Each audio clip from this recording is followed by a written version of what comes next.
So, Drac, I hear that you open your records. We already talked about this at a little bit earlier during an earlier episode. We talked a little bit about how we both open and play our records rather than just sort of keep them sealed museum pieces. But right, music was meant to be listened to. I have some sealed records just because I couldn't open them when I bought them sealed. You've bought sealed records, like used records, and just said I am going to open this anyway.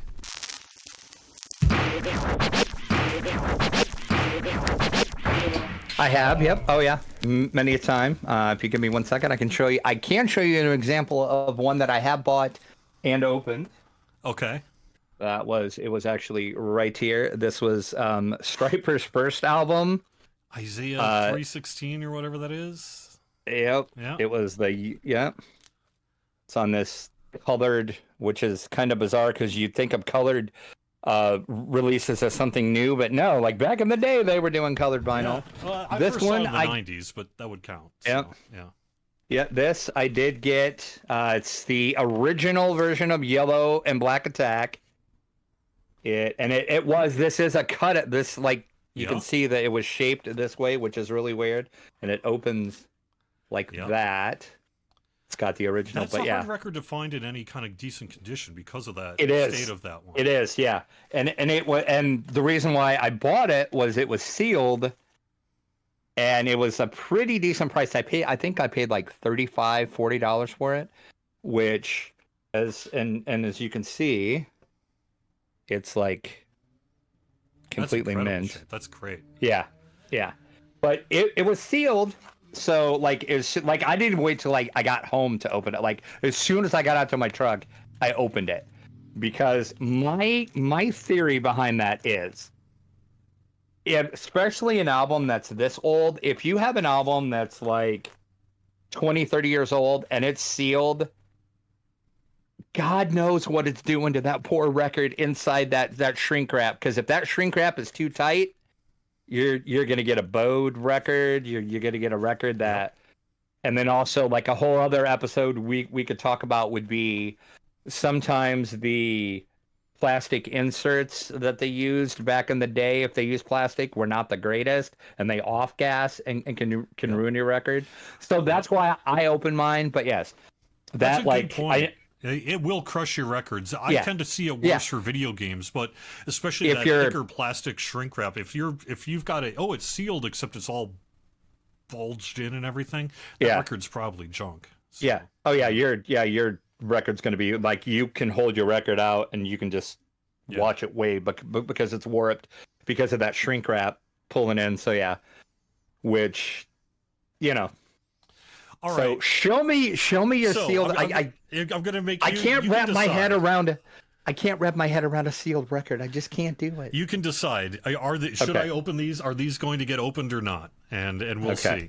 So this first one, it makes sense maybe why it's sealed. This is the actual original Jane Fonda's new and improved workout record.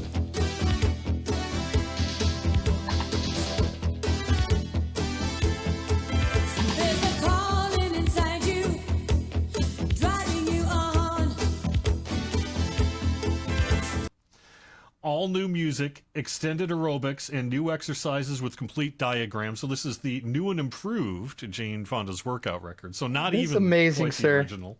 Okay. It is, however, I picked it up for $3, and the reason I have it is just because it's such a pop culture artifact of the 1980s. Before there was TikTok, before there was YouTube, there was Jane Fonda and workout videos. And it was the 1980s. And so when I saw this sealed $3 Jane Fonda workout record, I was like, I got to pick this up. I'm not working out to Jane Fonda's new and improved workout record. Right. And I really don't think anything inside of here is so valuable that I have to look at it. But someday in 10 to 20 years, when I'm sitting there at the flea market selling off my collection, and I've got a sealed Jane Fonda workout record, somebody's going to look at that and go, whoa. That one. And that one. Yep. So yes, definitely keep sealed. That one sealed. All right. Yep. Do not open that one. Do not. I will will take back my "you have to open a record" comment and say, do not open that one. This is my toughest conundrum. I keep going back and forth myself, especially this time of the year, especially right now. I found this at a local record store that had just opened up in my small town, a sealed original pressing of the Amityville Horror soundtrack by Lalo Schifrin. Dude. And this is in incredible condition. Speaking of sealed, this is from like, you can see it's got a little bit of kind of ring wear in there because it got squished, but so what? This is from 1979, and look how good a condition this thing is in. A little ring wear isn't going to matter for this thing. But here's the rub. It's actually good music. And how good a Halloween record would it be to open up this Lalo Schifrin Amityville Horror soundtrack? Yeah. But then there's a part of me that's like, that's the kind of thing you're going to see a big price tag at a record fair, at a convention. What kind of horror movie, vinyl collecting nerd, Amityville horror person, Lalo Schifrin person, classic 70s sealed vinyl, do I open it or do I not?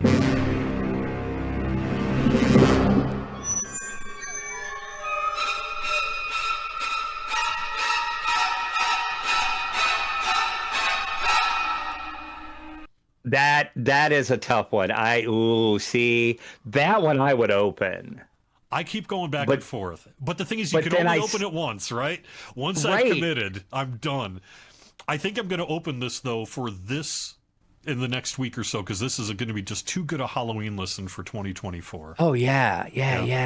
And yes, that means I'm killing its price. Instead of a, $80 record, it'll be a $20, $30 record. That's the whole argument, too, because, going back to how we talked about Discogs and our top 5, median according to Discogs, most of your high-end records that you see on Discogs more than likely are for a sealed copy. Yeah. So that's why they go so much. So yeah, like you're probably talking, you're going to kill $60, $70 probably off of the price on that by opening it. Yeah.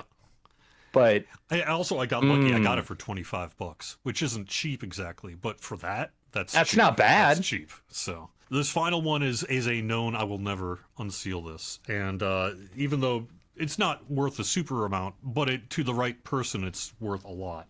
And this is the Best of Ralph Records, original 1980 something release. Ralph Records was the Residents label.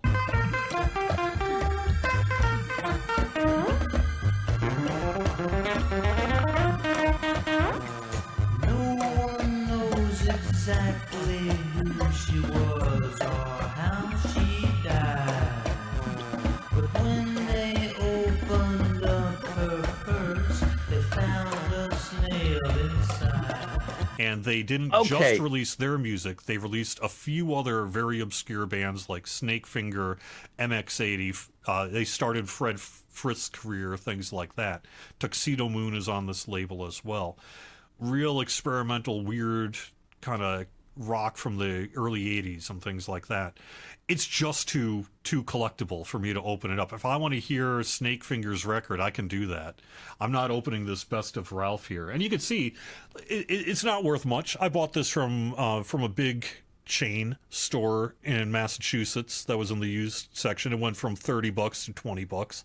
It's probably how many residents Snakefinger, Tuxedo Moon fans are there? Ronaldo and the Loaf and such.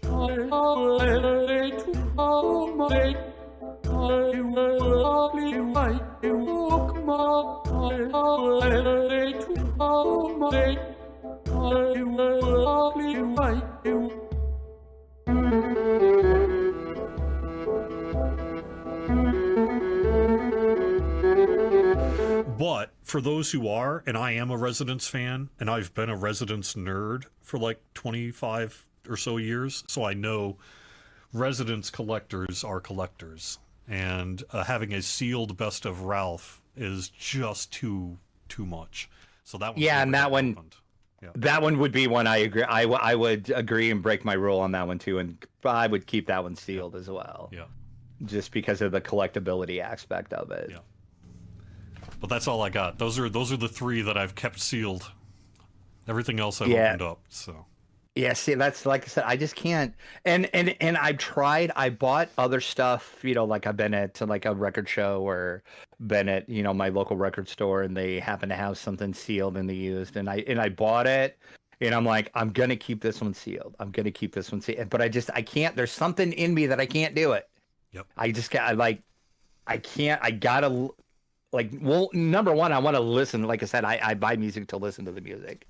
What is my big thing, but then I'm like, I gotta save that vinyl because God knows what's going on behind that plastic. Yeah, You know what yeah. I mean? Yep. So it's I have a couple of it's- Residence picture discs, and I had to break those open from their picture disc because they used that PVC style. Yep, which powder, and will it was gonna definitely off-gas and kill that. Yep. So, Yep. yeah. So I ended up having to That's- break those open for that reason. Yeah. Yeah.